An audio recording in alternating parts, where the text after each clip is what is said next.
may be wondering why I don't have these on at this second. Because this is as real as it gets. I know I did all the teases on social media. It's 2025 and everything, but I feel like this is the time. Right now. I've teased what I'm gonna do after I leave Edinburgh. If you know me, this isn't a surprise at all. Yeah. So here we go. When you're a young kid, when you're 4 years old, you have dreams. A lot of people have dreams. They dream about, obviously, it becoming a reality. Some people lose sight of their dreams.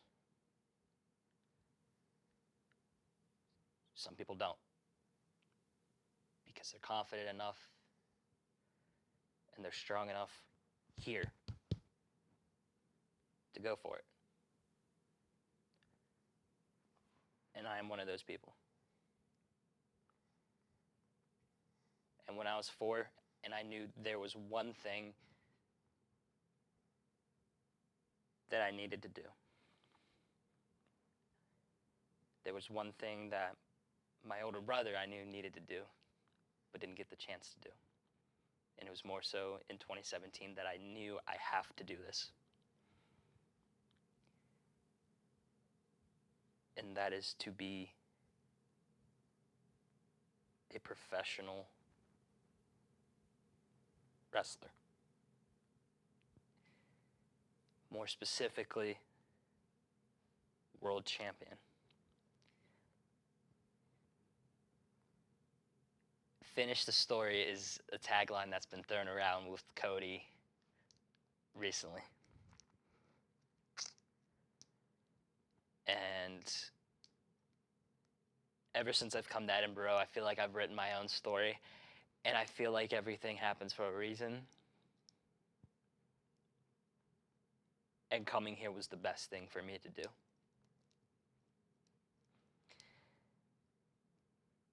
And I can promise you this, I will keep going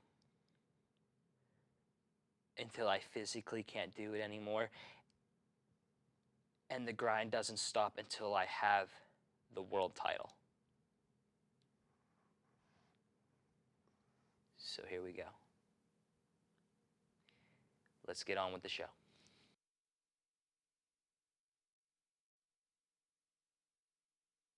Warning, there may be explicit language in today's episode. Viewer discretion is advised.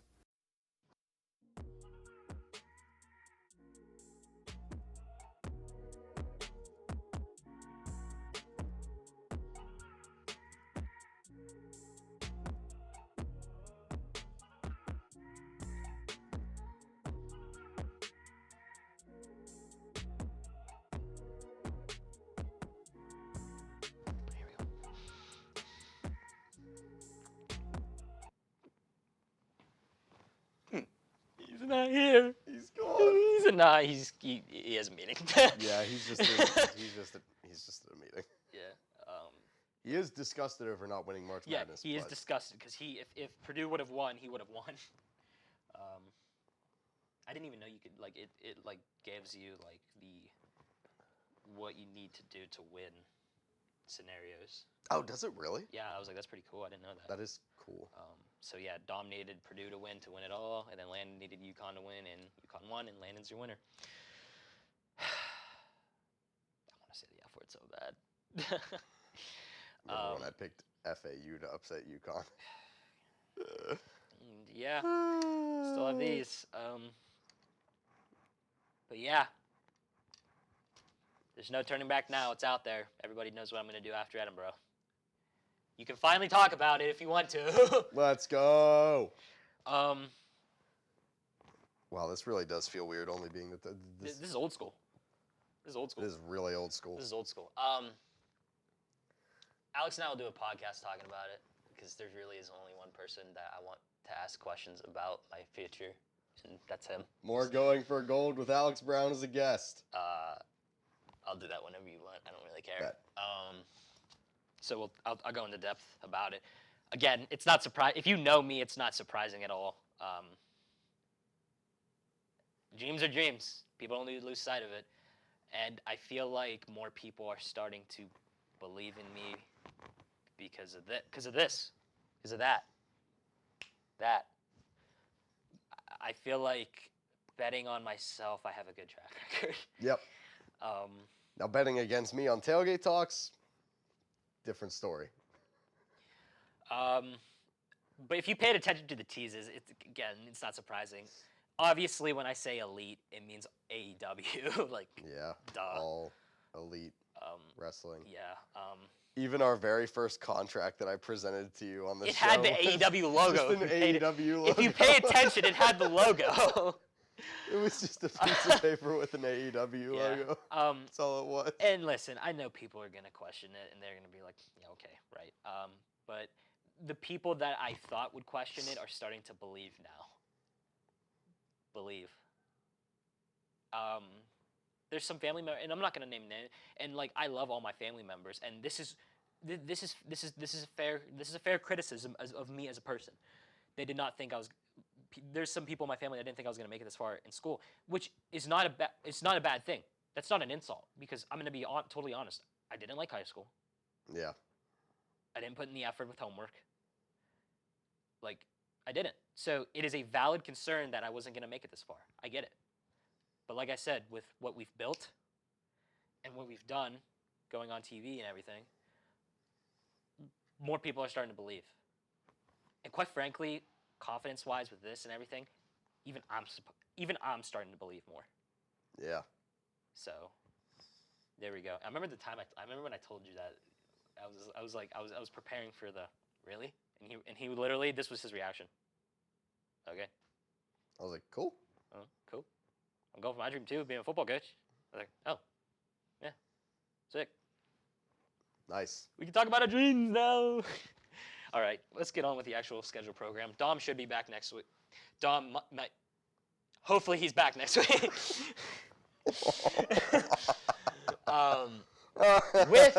Wait, let me double check. Next week's the 16th, right? Yeah. With Isaac Petkac. Your lawn chair returns next week, hopefully. Yes! Back in the lawn chair. Which, by the way, I was going to say move closer. Yeah, just a tad. But, all right, news. John Calipari, new head coach of Arkansas. Rip Kentucky basketball. Yeah. So Kentucky coach John Calipari is expected to sign a contract to become the next coach of Arkansas. By the way, Richie's working hard because he's the only one back there today. Yeah. The new coach of Arkansas, sources told CBS Sports, Calipari met with multiple Kentucky athletic administrators Monday afternoon, but Kentucky athletic director Mitch Barnhart was not one of them. A source told CBS Sports Calipari still has not signed a contract with Arkansas, so things could change, nor has he officially told Barnhart personally that he is leaving. But the split is now expected to materialize at some point today. Today? Yes. So everybody knows the history of John Calipari in Kentucky. Very storied program, obviously. Very storied program, national champions.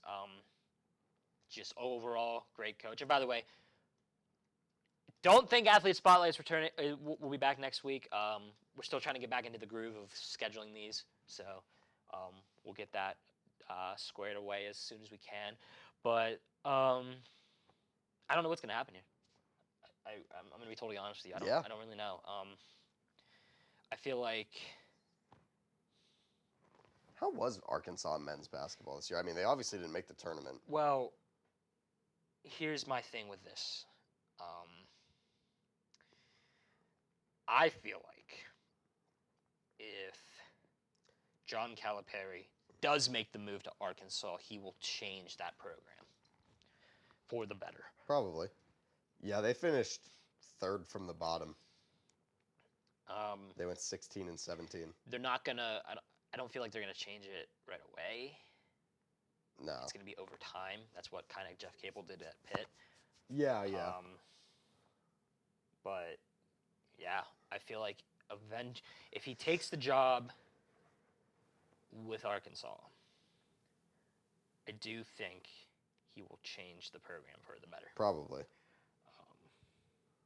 We should tell Dom if we're still recording by the time your meeting's done, he can come crash if he wants to. Yeah. Come crash it. I'm going to do that real quick. I'm going to say, Dom, here, I'm going to read my text live on the air, ladies and gentlemen. Dom, we are recording right now. If you get done and we are still recording, you can come crash the recording. LOL. There we go. So yeah, I mean, what do you think about Calipari? I feel like eventually he can turn this program around because he's that good of a basketball coach. Yeah, I think so. I mean, just look directly into the light, but he I'm won't. not phased because I looked at the eclipse like 9 times yesterday. There's a the light glasses. behind me now because it's always dark behind me. By the way, 10 out of 10 eclipse. 10 out of 10 eclipse. Cinema. Here, you know what? Here, we're gonna make this a meme. Richie, go ahead. We're gonna make this into a meme. Cinema. Oh yeah, Cody, start us. We will be talking about Cody today. We will be, but yeah, the recruiting pool probably won't be as strong as it is at Kentucky, obviously. No. So that'll be an adjustment at first. I'm sure he won't just have 5 stars. I have something in my eye. Oh my goodness. I actually have my contact in, by the way. Oh, do you really? Yeah. Wow. But he won't. He won't just have 5 stars knocking on the door to come play for him anymore. So it'll be a challenge. I think that's probably something he's looking for, though, leaving such an amazing program. Well, here's the thing. That has had their struggles in the tournament over the past couple years with disappointments, but still. Well, here's the thing with recruiting. Pitt really gets good recruits. Yeah. Even with Jeff Capel. Not saying Capel's a bad coach. He just knows how to. He knows how to recruit. He knows how to recruit. Calipari. But here's the thing. But here's the thing too. Calipari knows how to recruit as well. You don't need 5 stars to be a championship-winning team. No. Not necessarily. Not at all. Does it help? Sure. But it's not the end-all be-all. No, definitely not. So I feel like you get the right recruits. It just comes down to coaching and playing. Yeah, it's that simple. For your scheme and all that. Exactly. So you never know what could happen. You never know what could happen. They were 16 and 17. They win 4 or 5 more games. They could have been a NIT team or something like that. Wasn't because if the SEC wasn't so good in basketball this year, then they actually could have won 4 or 5 more games and maybe made a tournament spot. But. Oh, absolutely. But yeah. So if he accepts the thing by the time we're recording, actually, we will let everybody know. But all right, sticking with basketball, my guy Bob Carrington for Pitt declared for the NBA draft. Not shocking because he is a great player.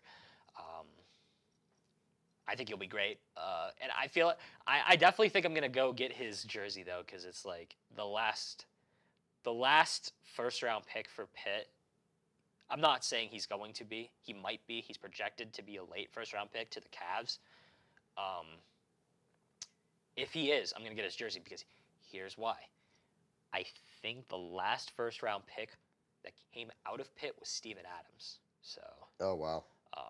To the Oklahoma City Thunder. So yeah. So Bob Carrington draft. I think he can be a very good shooter in the NBA. So yeah. Nothing really else to add on. Hopefully Bob does well in the NBA. And yeah, Pitt has some good recruits coming in. So nothing really to be nervous about. So yeah. Hail to Pitt. Real quick. Hail to Pitt. While we're on this topic of college sports, I'll interject with some news that just pretty much broke recently. Multiple sources have begun to report the alleged release date for the new EA Sports College Football 25. I thought that was already out.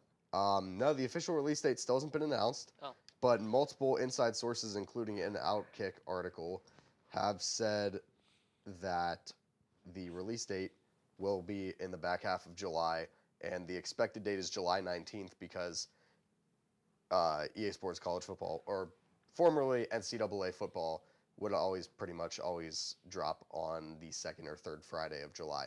So, multiple reps have apparently said that the game is scheduled to come out July 19th, barring any delays. And most people do not think there's any reason to believe there's going to be a delay. So,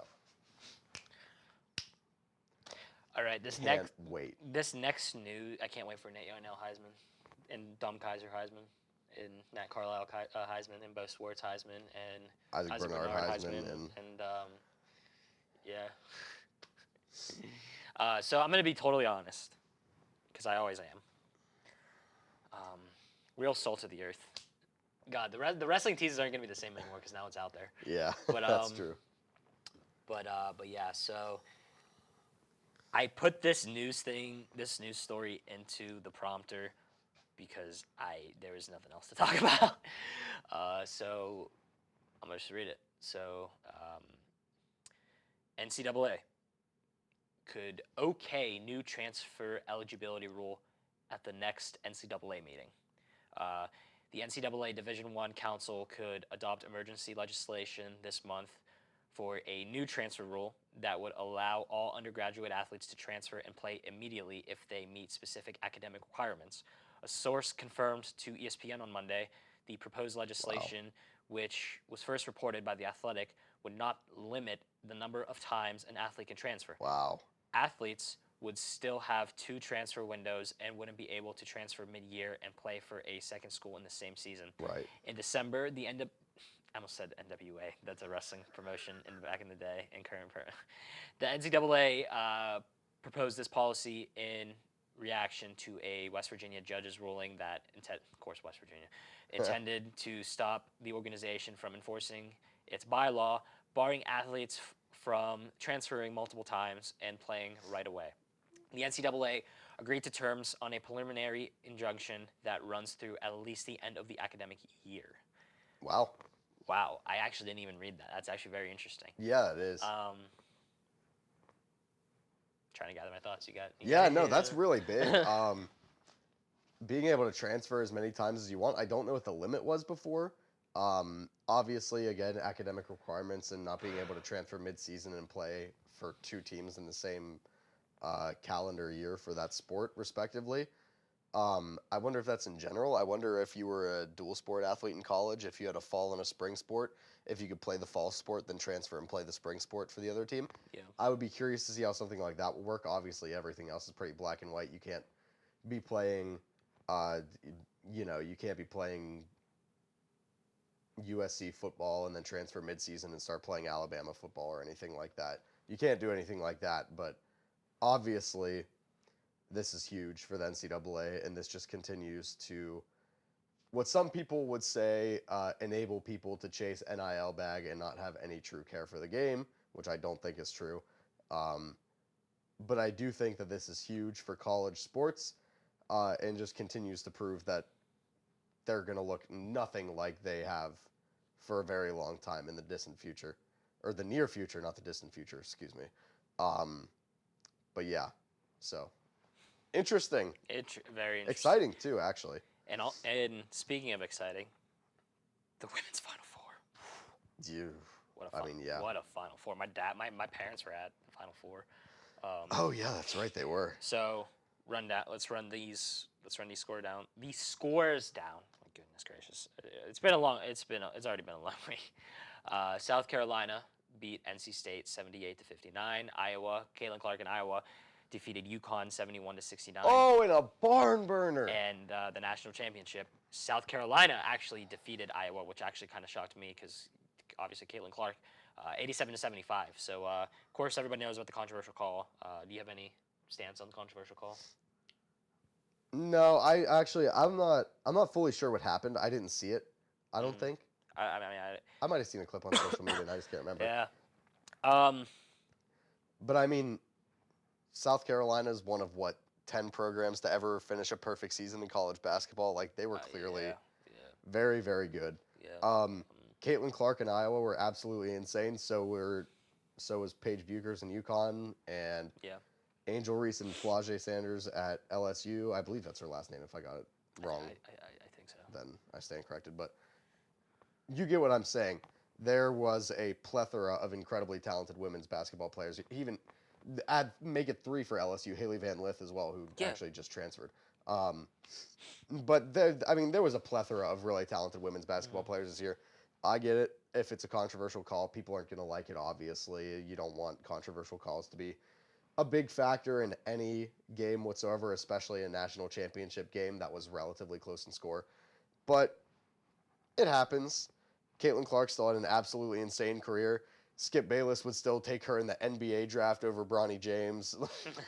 You know what I mean? Like, it sucks. It definitely sucks that's a big part of the championship game. But, I mean, South Carolina was really good this year. Can't even complain about it. No, you can't. They were insane. Everyone, I mean, the entire Final Four was insane. Let's be honest. Like, NC State was crazy. Even a round before that, what team am I thinking of? LSU, the round before, obviously, they lost to Iowa and Caitlin Clark.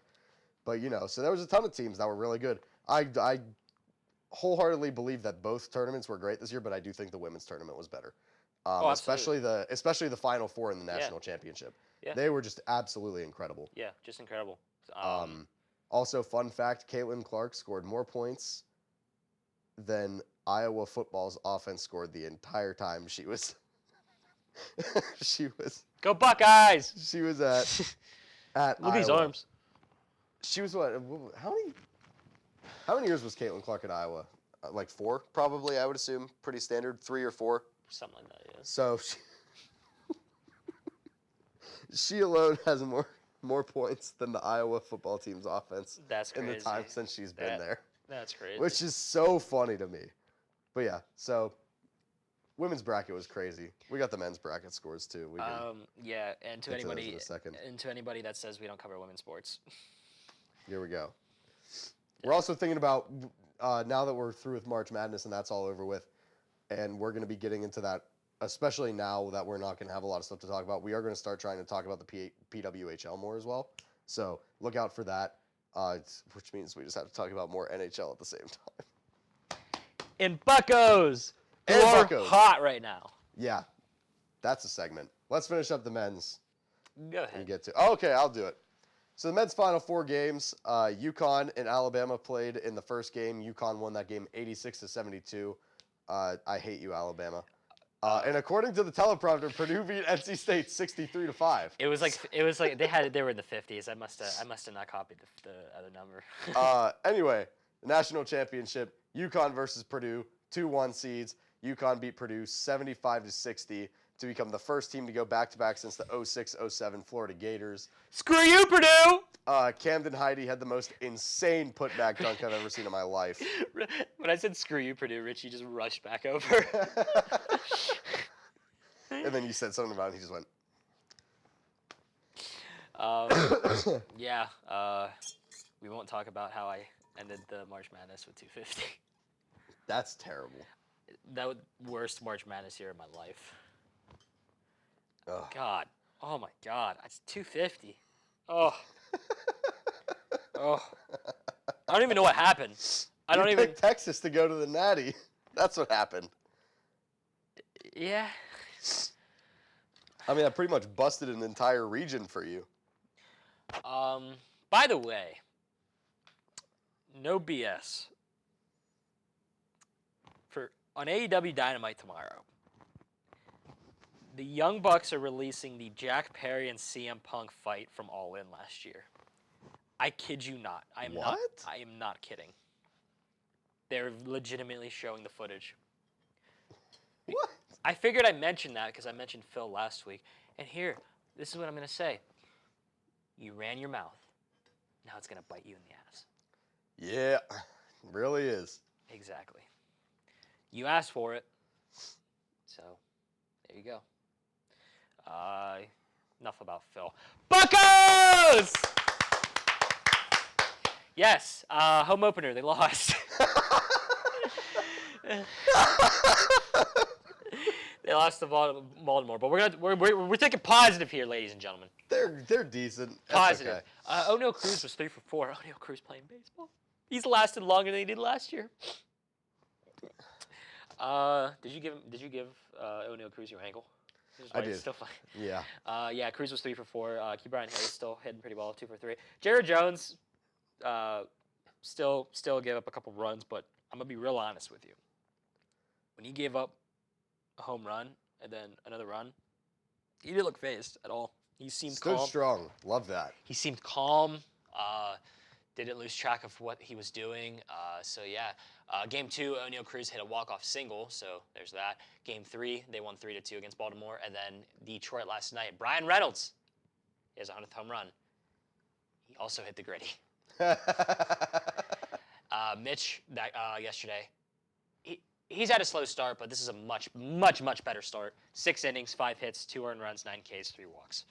Oh yeah, that's not bad. Hacky. Much better start. Pirates are hot. Just keep doing what you're doing. There's some things that needs fixed with the pitching.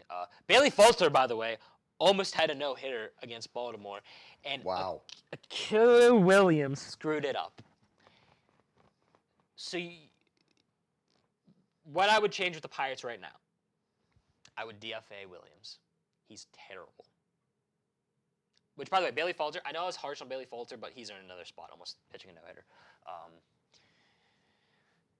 Williams needs DFA'd. And I'm going to be real honest. And I'm going to save this for when Dom comes back and we have Isaac next week. I'm getting really impatient with Jack Sawinski. Yeah. I really am. Which, by the way, he had one job. And I have no room to talk because I looked at the sun 9 times. But he had one job, and that was to look at the eclipse with the glasses, and he couldn't even do that. Literally, everybody had the glasses on, and he had the glasses on like this. He's like, "You had one job!" That's just a joke, obviously. But for real though, what's not a joke is I'm running out of patience with Jack. And yeah, I can be a little harsh on Jack. I get that. There was improvement in the numbers, but again, it was like 2 going from his averages and everything, right? You look at different numbers: on base percentage, hits, strikeout rate. But guess what? He strikes out a lot. He does. Yeah, he hit 26 home runs last year, but he just strikes out too much. When is the excuses for Jack Sawinski going to stop? And I know you people are going to say, well, where was the excuses for Kenny Pickett? That's different. That's different. MLB is also a longer season than the NFL. Yeah, it's a lot more games. It's a lot more games to develop and change. There's also minor leagues where you can develop and change. The NFL, you're kind of just thrown to the wolves. Not real, not all the way, but in certain situations, you really are. So yeah, no, I mean, pretty much. So when is the excuses for Jack Sawinski going to stop? When's he going to pick it up? I'm running out of patience. So he needs to start picking up. So that's all I got to say about that. I'm sure I'll talk about Jack Sawinski more with Isaac, and if we can get Dom back next week. Yeah. But yeah, so Hacky. Okay. Pens. Last time we talked about them, they were 5-5 in their last 10. They've played 4 games since then. They are 3-1 in those games, I must say, which is a good thing. First game, last Tuesday, April 2nd, 6-3 win at the New Jersey Devils. Malkin and Crosby both had 2 goals. Erik Karlsson and Rickard Rakell both had 1 goal each. Solid. 6 goals in a game is really good. Thursday, April 4th, 4-1 win at Washington after the embarrassing 6-0 loss. Eller and Bunting. Oh, wait, these are all just individual goals. Lars Eller, Michael Bunting, P.O. Joseph, Ryan Shea all had a goal. Shout out to Michael Bunting, the new acquisition. Awesome. This one, Saturday, April 6th, this past Saturday, huge win. 5-4 at home versus the Tampa Bay Lightning. Malkin, 2 goals. Bunting, Crosby, Letang all had a goal each. There's all your stars scoring right there. And then, after a 3-game hot streak, what happens? The Pens lose a gut-wrenching winnable game. Shocker. 3-2 overtime loss at the Toronto Maple Leafs. Drew O'Connor and Rickard Rakell a goal each. Just frustration. It's like, I don't know if any of you have ever seen the meme before, where it's like if you went on the PS3 Wikipedia, it said the PS3 had no games. And everyone was always saying PS3 got no games. Toronto got no goaltending, bro. I don't know. I just, you know what? Real quick, I didn't freaking write it in the thing, but Oh yeah, hurry up! I want to talk about this. I didn't write it in the freaking thing. But the Pens are now somehow fourth in the division. I don't know how. They're 36-30-12. They're 2 points out of a playoff spot. I look like the really kid meme. Yeah, you do actually. I don't know, man. I can't do it with Typical the Pens. Typical Pittsburgh team. I can't do it. The typical Pittsburgh team. I literally said it on my Twitter. I tweeted the 3-2 Whoa, you loss. tweeted? I quote tweeted the 3-2 loss and said, an incredible 3-game hot streak followed by a gut-wrenching loss in a winnable game. Yep, sounds about right. Oh, sweet baby Jesus.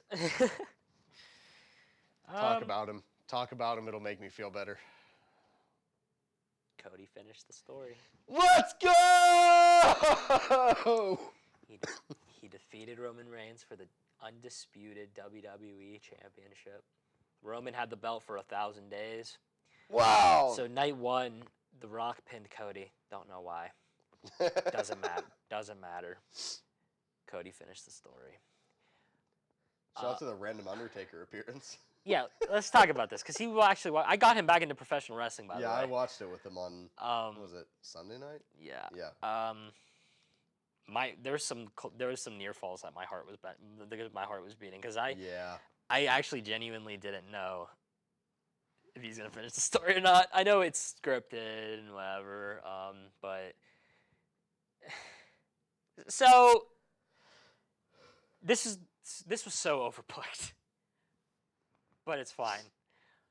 So Jimmy Uso comes out, kicks Cody, near fall.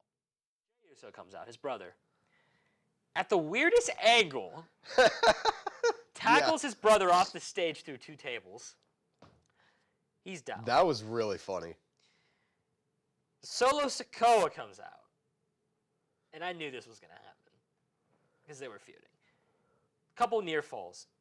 We're waiting. Forever. Literally, like. And then. Shout out to John Cena. He's balding. John Cena comes out. I knew that was going to happen because they were feuding months ago. Then the final boss comes out, The Rock, which was inevitable. I was expecting to hear Broken Glass from Steve Austin. Instead, I heard a gong. And all the lights turned off. What? What the hell is Undertaker doing there? Undertaker shows up, appears in the ring. Why? In a black prison cap, a black hoodie, and black sweats, and just It was cool. choke slams The Rock. Provided an awesome meme. And It was really funny. If you zoom in on The Rock's face. Hold on, I'll pull it up. First of all, it's absurd that anyone can choke slam The Rock. Well, never mind. Let's see if we can get a close up of The Rock's face. He kind of looks like Joe Rogan. No comment. So he's down. And then Cody finally hit 3 crossroads and finished the story. Emotional, happy. I love Cody since his journey from New Japan, Ring of Honor, AEW to now. It's inspiring, obviously. Thinking about him finishing the story and then me trying to do the same thing. Not saying I want to be. I think we have a couple things after this, by the way. Not to say I want to be WWE champion. Obviously, would rather prefer one day hopefully making it to AEW. It was great, and then the CM Punk and Triple H came out. Woo! Oh, Both of them. Oh, and they also said pro wrestling is back, buddy. It's been back since 2019. when AEW. We forgot Seth Rollins showed up too. Oh yeah! Oh yeah! My buddy disagrees with me. He lost his title in the first match. The Shield music hits, which, by the way, people thought Jon Moxley was going to return. You dumbasses. Seth Rollins. And we're waiting. And we're waiting. And we're waiting. And we're waiting. And we're waiting. And then Rock turns around. We randomly see Roman get back in the ring, run past, and Superman punch Seth in the kick. Seth He was Rollins such a literally geek. He was shows up, is there for 5 seconds, and then gets Superman punched out the ring. Not even kidding. Maybe 10 seconds tops on camera. And then just got... He was literally geeked out. Oh my god. looked It was like a really geek. funny. It was so funny. I was like, who did he piss off? Wait, do I have something after? I don't even remember if I put anything after this. Richie, do I have anything after this? I don't think so. I don't even remember. I might. Is that it? Wow. What a boring episode. Yeah. This is what shows were like when there was only 2 of us. We got through stuff a lot faster. Yeah. We miss you, Dom. Come back to us. He's not dead. But yeah, so it's go time. Let's go. It's go time. Let's go. So yeah, we'll see you next week with Isaac and Dom. Everybody, stay safe. Just treat each other well. Good night, America. Send it.